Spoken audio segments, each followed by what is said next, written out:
real landlord buzz in the background here at the season finale of the Landlord and Investment Show at Olympia.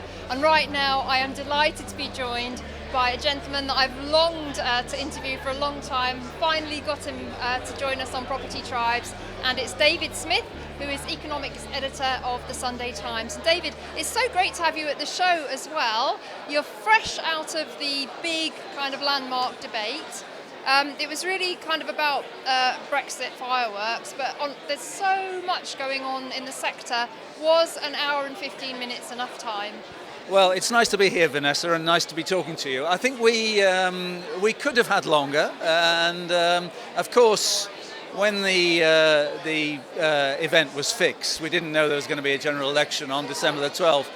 And I suspect we talked a bit too much about what that might bring. I think people are more interested, as they always are at these shows, in the nitty-gritty. What does it mean for me as a landlord? And I hope we provided some help on that. But the reason why the politics is important is that this does mark a potentially very big change. You know, it marks a very big change in terms of Brexit, marks a very big change in terms of the direction of the economy, in terms of attitudes to the private rented sector and so on. So I think it was important to focus on some of that, and people were genuinely interested, I think. Yeah. No, absolutely, and I think, you know, from the landlord perspective, landlords, one thing we don't like is uncertainty, and there's been so much of that in recent years, combined with government intervention in the sector. Yeah. I mean, would you agree it has become a lot more challenging to be a landlord in the current climate? Oh yeah, absolutely. I mean, if you look at the big picture of the housing market at the moment,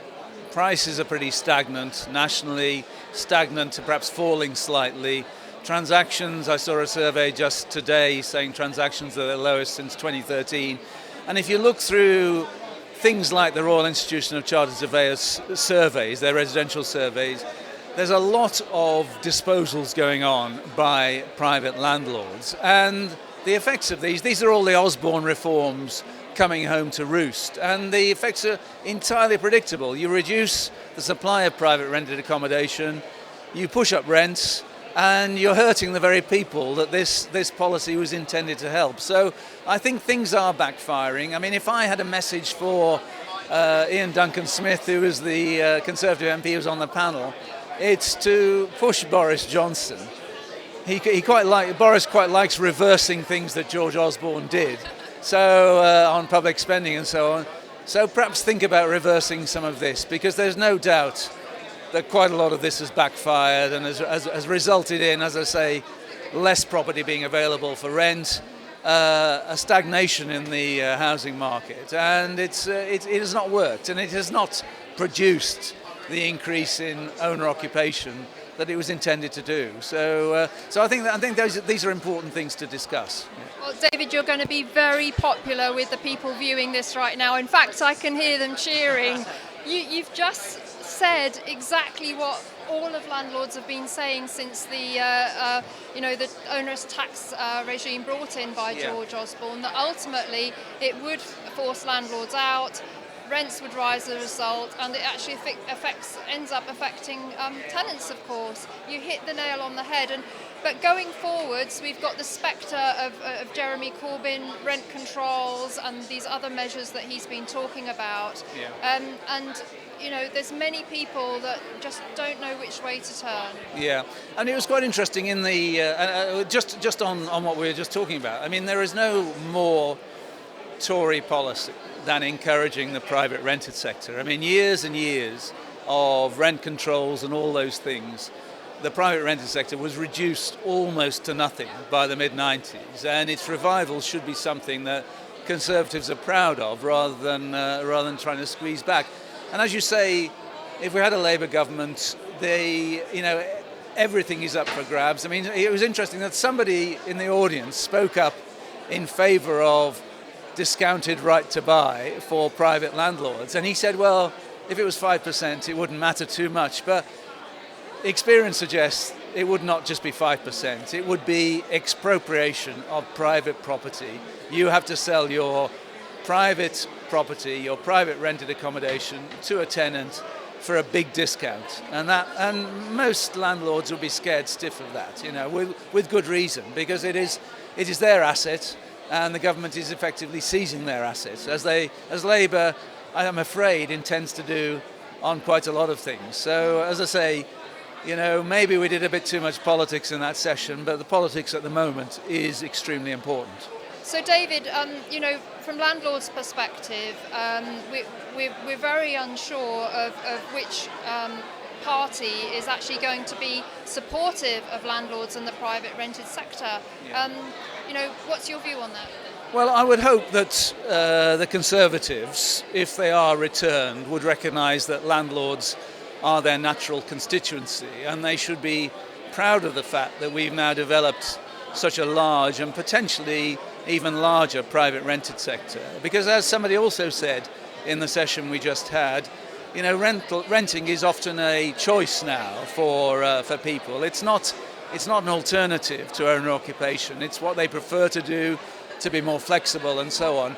Under Labour, I don't know, because the one thing I would caution about this particular Labour Party and this particular Labour leadership, I don't think they're the kind of people who are going to be more moderate if they get into government than they are in opposition. I think if anything they will be more extreme in government than they have been in opposition. So there is plenty to worry about there potentially for landlords, I think. So, for them I would say it's a case of keeping your fingers crossed. Yeah. Indeed. I don't know if you have a crystal ball, David, but do you have any view on who is going to win this election? Well, I mean, my fear is it's a long time since we had a large Conservative majority. The last one was 1987.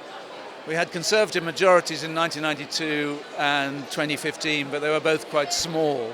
So the big risk is hung Parliament, indecision, nothing gets done, we're still bogged down with Brexit, and I don't think that would be good for anybody. So that is my fear.